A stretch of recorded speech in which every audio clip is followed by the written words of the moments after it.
Representative DeSaulnier, you were recognized for 5 minutes. Thank you. You clearly took high school French with that pronunciation at some point.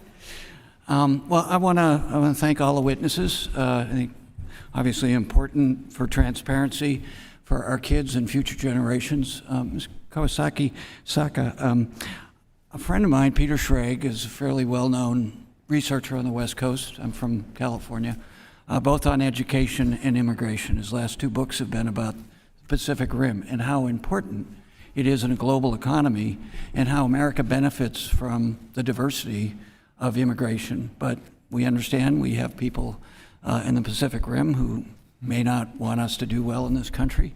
But he speaks to the strength. So while we are careful about the transparency, I think, on a bipartisan level, and people who don't wish us well in other countries, global competitors, we also have to balance that with what Peter Schrag's written about how similar this immigration the last 30 years on the Pacific Rim was to the late 1800s and early 1900s on the Atlantic Rim, but this is more diverse.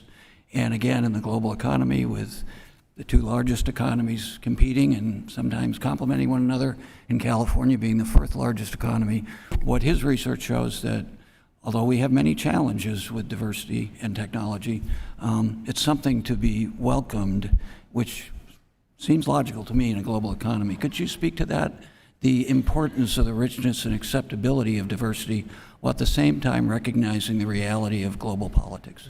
No, absolutely. And I think ASF really pushes for a balanced approach because we recognize so many of America's strengths is in our openness and in our diversity. The Asian American community is a predominantly immigrant community, and this is how we end up having new Asian Americans that can be a wonderful resource and community here in the United States. And so I think what's really important here is looking to make sure that we are grounded in facts and data and not look towards speculation or overreaction. There are already existing reports on this issue, and we urge folks to look into it, especially the Senate report, the Brookings Institute report. There has been so much time and investment. We understand that there are real, genuine threats, but let's not shoot ourselves in the foot and harm our competitive advantage in the United States. It is our values that make us strong. It is our openness, our ability to cultivate our youth to be global leaders that makes us absolutely unique on the world stage. And a follow-up question. I represent a district in the East Bay that has grown dramatically, and traditionally the commute was into San Francisco, but much of the population, particularly in the southern end of my district, are Asian immigrants who work in Silicon Valley. So the confluence of technology, particularly for young people in diversity, could you speak to that? My anecdotal experience is it's remarkable, but again, we have to be aware that there are people who want to use that, particularly for future generations. Yes, actually, in the current climate, we have seen a report, for example, that our membership had drafted and was published in the Proceedings of National Academies, from which many Nobel laureates come from, had found that we are actually losing talent in the United States. We are having researchers who are scared of applying for federal grants. And at the end of the day, this hurts our technological advancement here in the United States. Losing talent is not just about losing one person. It's about losing a potential innovation, our advantages in chips technology, the innovations that we ended up having in cell phones because of contributions of Asian Americans.